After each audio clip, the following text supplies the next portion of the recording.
Why is this event so important to you as a DFL and just to the sports ecosystem in general? We're now on the second day of Sports Innovation. Since we started the journey in 2018, now it's the fourth edition, and it already, every time it seems like it gets a little bit better, but it became almost a must attend. So why are we doing this? We see this as a platform for the industry. We want to re-embrace and connect media, sports, and all the stakeholders in the ecosystem. We want to provide this platform to all of them, and obviously use the chance to showcase a little bit what we do on things which we work on. Every match in the Bundesliga generates 3.6 million data points. Someone built all the infrastructure to collect all of it. That someone is today's guest. Hendrik Weber has spent the better part of 15 years at the center of German football's data transformation. First as head of technology at the DFL, then as co-founder and managing director of Sports Tech Solutions, the joint venture that became the data backbone of the Bundesliga. Now back at the DFL as SVP of Sports Technology and Innovation. We sat down with Hendrik at Sports Innovation in Düsseldorf, an event held by the DFL. Over the conversation, we covered the evolution of data collection at the DFL, the latest trends that they are most interested in, and key highlights from the event itself, including the always popular startup competition. That and lots more, so let's get into it. Here's my conversation with Hendrik Weber.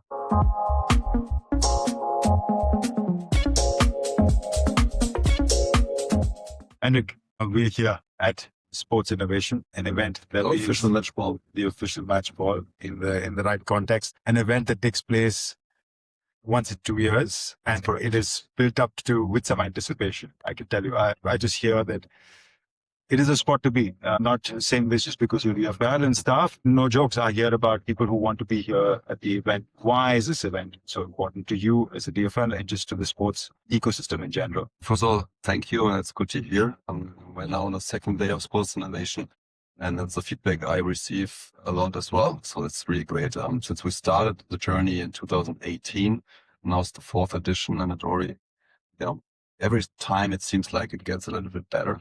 Like you said, it became almost a must attend. So why are we doing this? Basically, we see this as a platform for the industry. We want to re-embrace and connect media, sports, and all the stakeholders in the ecosystem. We want to provide this platform to all of them, and obviously use the chance to showcase a little bit what we do on things which we work on. We really want to build bridges to other sports. We're really happy to have we have major leagues here, so we cross the ocean, if you will, or even globally. So really build bridges towards geographically, but as well as multi-sport. So not only that we focus on our football ecosystem to really look at what other sports are doing in different areas, and what can we maybe help or learn from them, and maybe it's something we can showcase, look at, maybe they think it's an interesting approach. And this platform which we would like to provide, and really bring all the people together, and we have really good exchange of ideas and experiences. And that's why events like this are so important out there, because they bring the whole ecosystem together, even if it is for 2 days. That's where that sharing happens. And I do a lot of events, as you can imagine. I'm sure you do as well. But for me, what makes Sports Innovation so unique is exactly that, is the innovation games. Right. It's the only event conference that I know. Certainly, I don't think there's anybody else who does it, even though a lot of them are also hosted. You were here at the Markerless Arena in Düsseldorf, which are also hosted in sports venues and stadiums, but you all use the space. I think this year we had 2 football games, and today was in a special highlight with the basketball team. I'd love to get your perspective on that. But also the lead off into the multi-sport angle, because I remember the last edition you had the American football in there, the innovation game. This year you had basketball. I heard talks from Formula One. I had talks from the NHL. Stanley Cup. I think the Stanley Cup is here. I would see that as well. I mean, there's so much happening at Sports Innovation. Let's talk about the innovation games. Why is that format so important? Because, like I said, when attending, sometimes obviously you have the PowerPoint slides and people talk about what they maybe just have from their products. But what we really want to look into the future and see where it's going, and then to connect this with a live game just brings this additional flavor, I think. So really have, as you said, live matches, and then we apply all the technology around it and really try to showcase people, look, this is how it feels live. So just to clarify, we're talking about innovation games. So when we're talking about live, it is absolutely that. So there's a panel on stage. Maybe we can insert some shots or videos over here. But basically, there's a panel on stage which is overlooking the field of play. On the field of play behind the panel, behind the stage, there is a live football game happening, and the panel is referencing. There are screens with the data from the game is being displayed. So it is absolutely real time.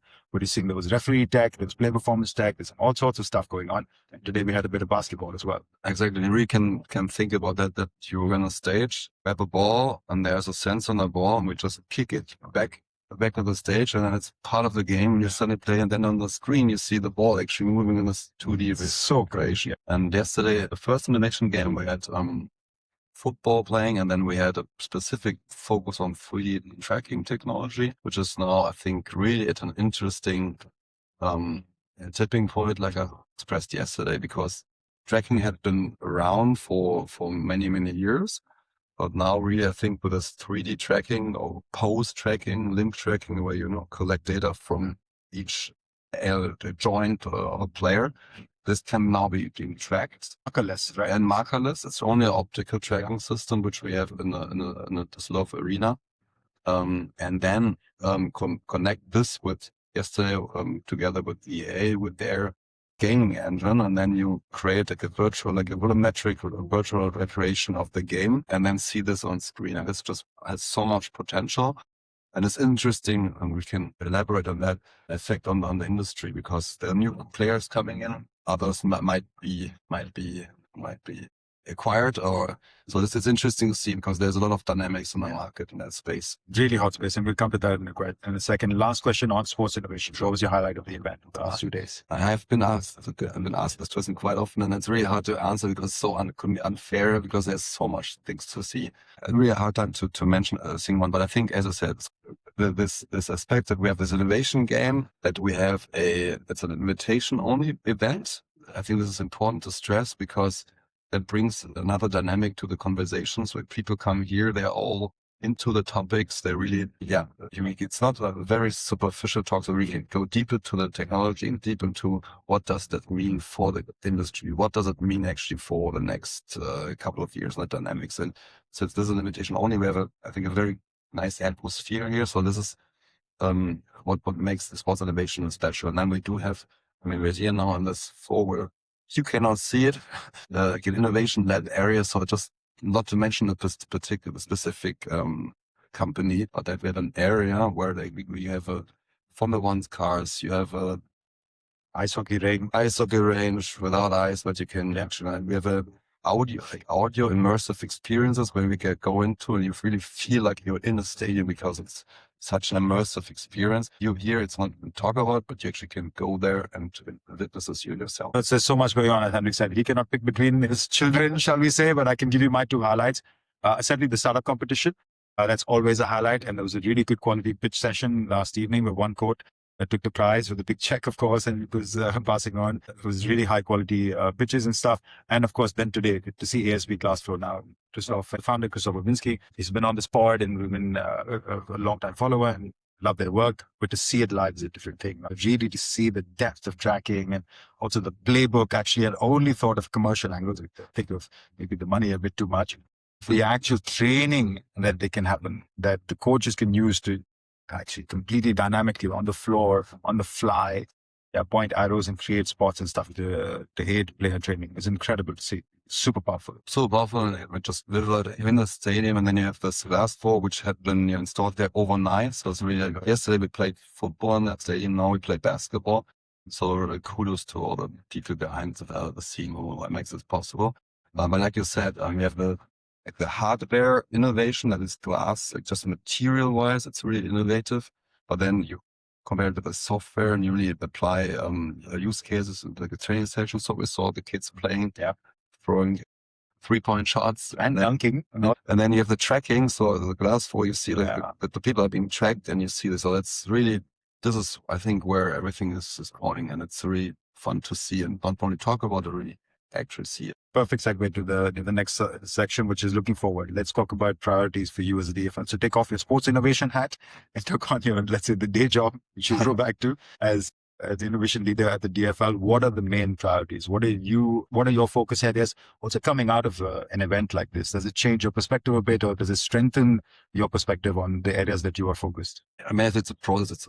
Since we are involved in the running up to this in an event, there's a lot of work and lots of touching points with the industry prior to the event. So this is already great for us because we can screen the market. We can talk to a lot of startup, you mentioned the startup world, but to like younger companies and see what they work on, but also more mature companies who then, exhibit here, or even partners who we can employ to showcase stuff. So it's already for us a very interesting funnel, if you will, to get close to the industry. Let us tell them they tell us where they are. And actually, there's I think a very specific thing, which for us is great, because as a league, obviously we are being approached by a lot of industry partners all the time, because that's luckily we as a very huge league. I mean, a lot of people actually want to work with us, which is great. But sometimes you do not know, what they sell and how good they are.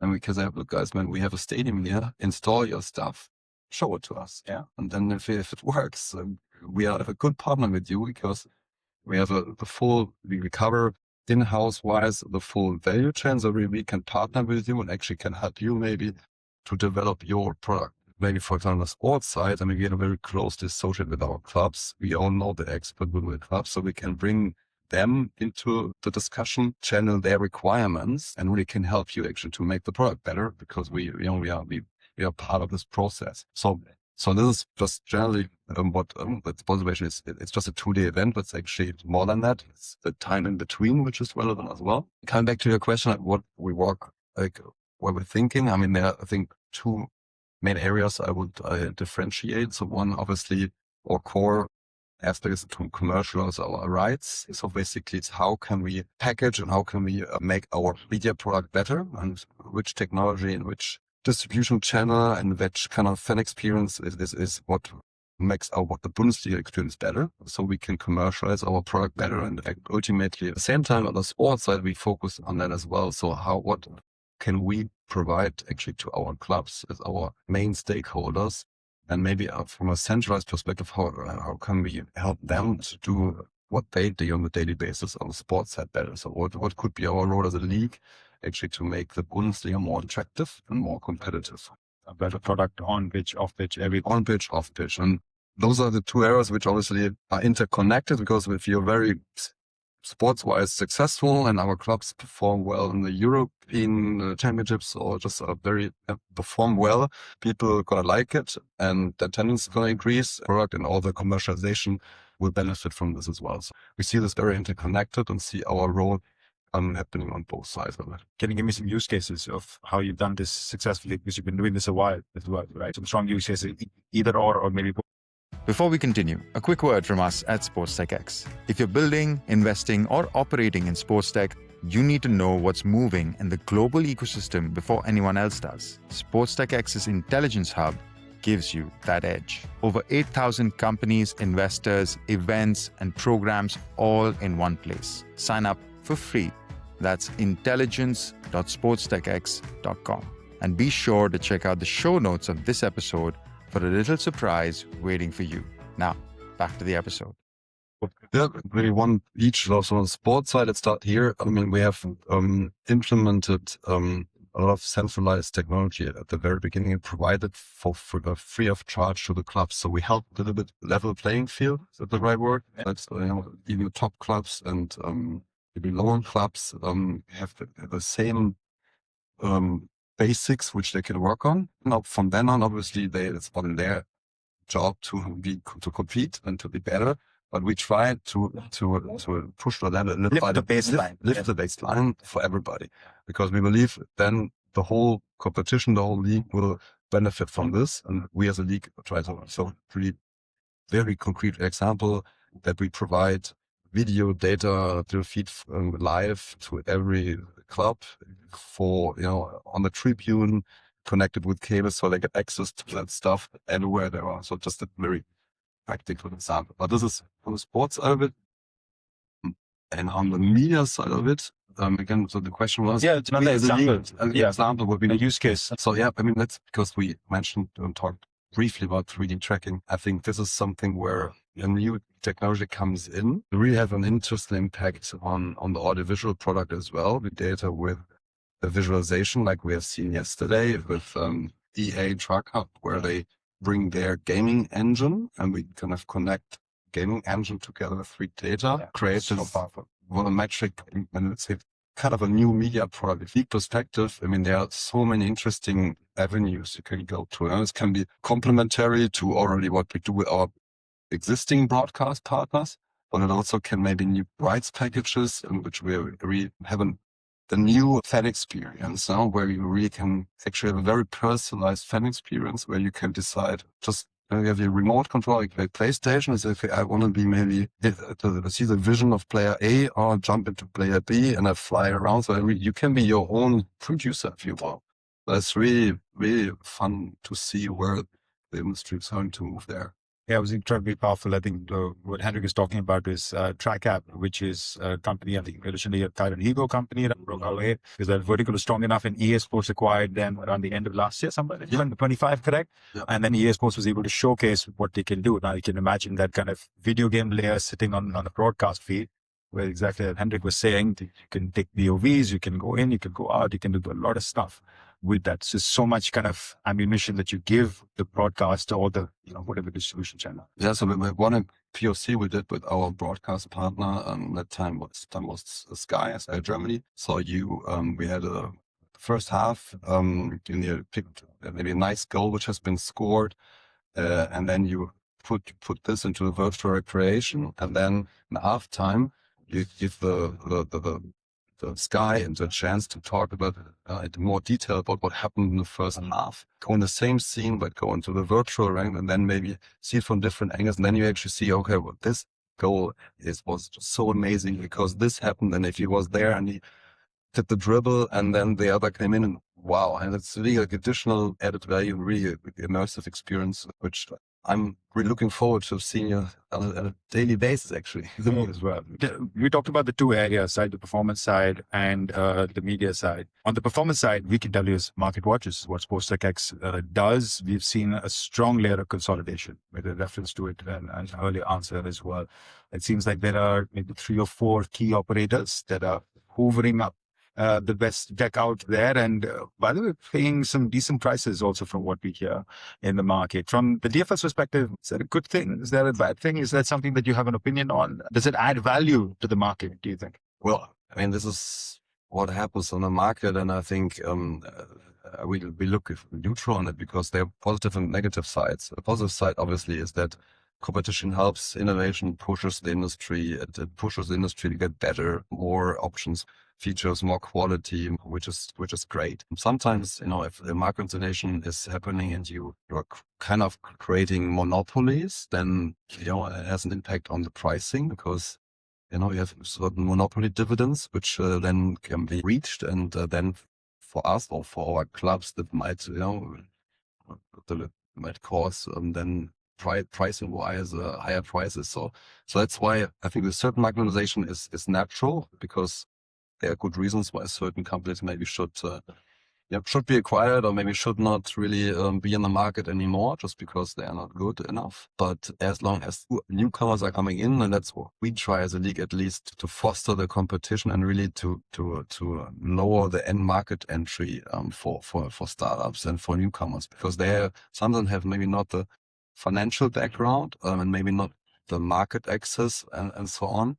But they have a great idea, great tech, great IP. So we really try to mingle with those companies and bring them into the ecosystem. So we have this variety and where you can pick and choose. And that's an important statement to make because at one point you want the base of the pyramid to be full, where there is constantly new tech and young founders disillusioned by, it's too big and how do I compete? I can compete by creating one of the best tech which nobody else is doing, which is what we're consistently seeing. But at the same time, you need the top of the funnel. You need some big operators who bring mature products to the market. So it is a good balance of the two. So from our perspective, let's say at Sports Tech as market watcher, Matt will put our investor hat on, that consolidation is a natural kind of cleanup almost of the industry, right? Like the businesses that are maybe a great piece of tech, but don't have a great business behind it.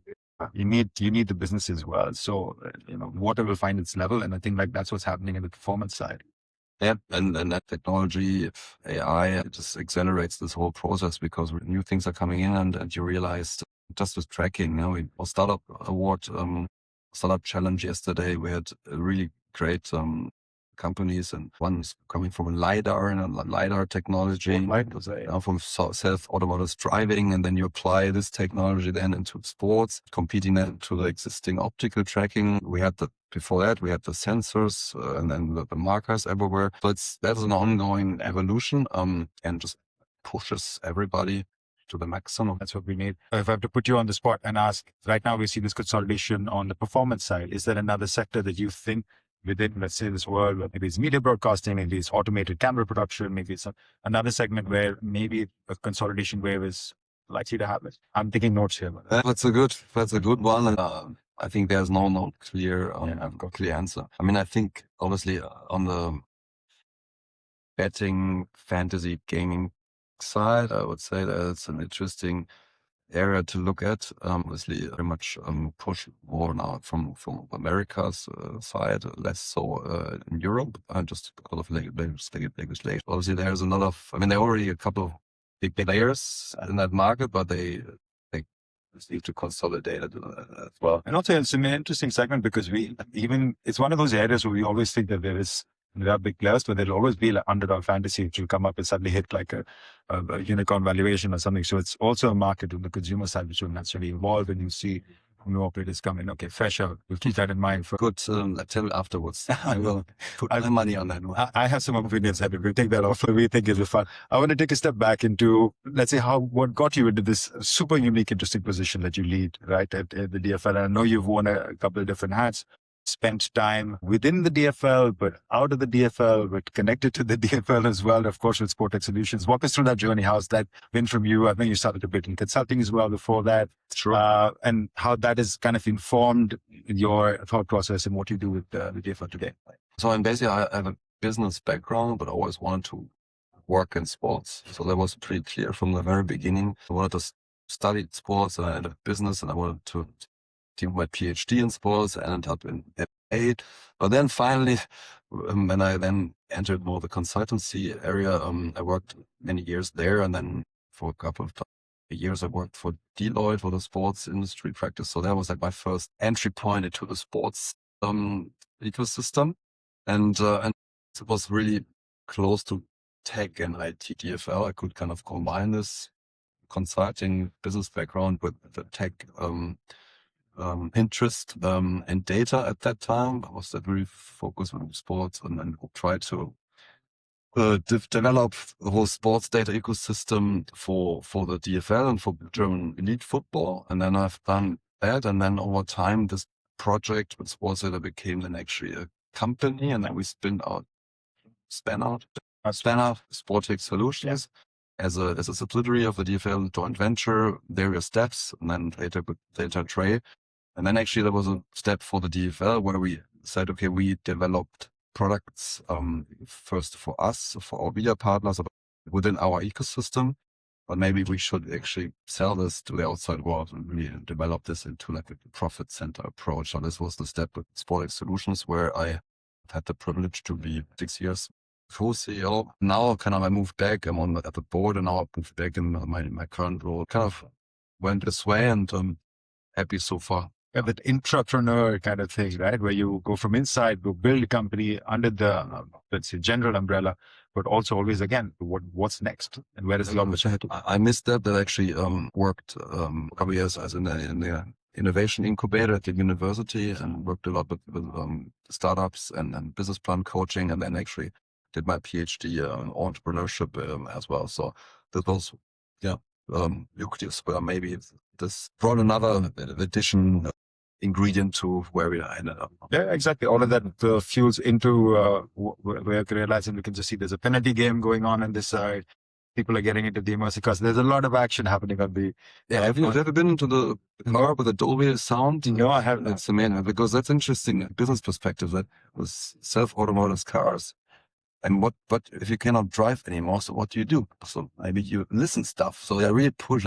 Seems like the car manufacturer really push a lot of technology to make this whole audio experience better because people are maybe get bored if they cannot drive anymore. Super fair shot. In fact, there's a company that we know well as part of our filmmakers network called Edge Sound Research, which does some work in this area. So there's so much interesting stuff happening here. Like I said, there's action packed on this floor. I remember the last edition, I think it was Mercedes, if I remember correctly. There was the streaming of the games directly into the cars. That was the partnership. So there's always an automotive angle here. Well, we're in Germany. So should be some cars here. Should be some cars, yeah, as well.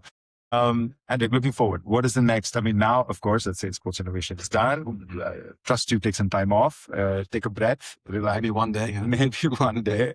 If that, then what does the next 6, 12, 18 months look like? What's on the agenda? What are priority items for the DFL? Well, sports innovation wise, we do this every 2 years. So I'm happy to see you again in 28th here, hopefully. That invite is on record now. I can't take that back. Just putting it out there. We'll see you, of course.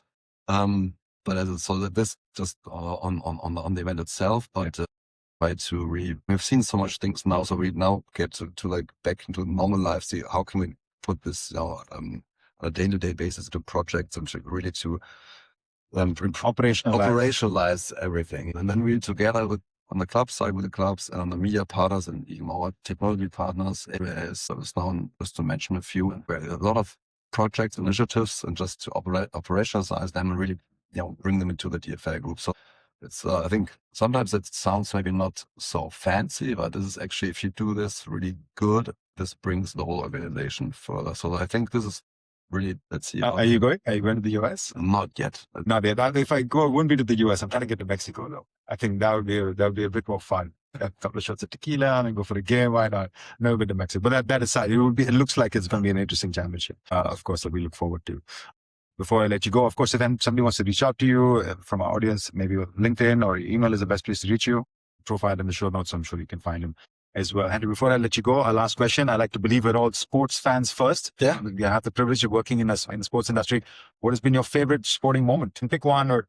So like if he, last weekend, if he scores a penalty shot, I'm happy. So that's where I get really emotional. But besides of that, this like the German, this whole time, there was still something where like the whole nation still believes in, and I really personally, I experienced this summer as a great, so that I would mention this one, but yeah, there are many more which are of my favorite team, but I'm not allowed to mention which one. Okay, I was just going to say it. We'll leave that one there. That's an interesting leading question, right? Germany with its airports is a tricky topic, so we'll leave that one there. And it's been an absolute pleasure. Also, by the way, I always like to ask that question because it's interesting that you answered it from a father's perspective as well. And sports is that, right? You have so many different ways that we interact with it. I have a 4-year-old daughter who I can't wait. I mean, she play a bit of sport and kick a ball and throw something, but I can't wait to get her on the pitch and like actually do some stuff. That's the most fun. That's the most fun. Right? Thank you very much. It's been an absolute pleasure. Thank you. That's a wrap on this episode of the Sports Tech AllStars Podcast. If this conversation gave you something, a new angle, a name to follow, a deal to think about, please share it with someone in your network who needs to hear it. If you're listening on Spotify or Apple, a quick rating takes a few seconds and helps more people find the show. If you're not on our weekly newsletter yet, fix that at newsletter.sportstechx.com to join 20,000 other sports business leaders. For deeper intel on sports innovation, investment, and where capital is moving in sports, head to sportstechx.com or follow us on socials, on our LinkedIn. Subscribe to us on YouTube, Spotify, or Apple Podcasts so that the next conversation finds you.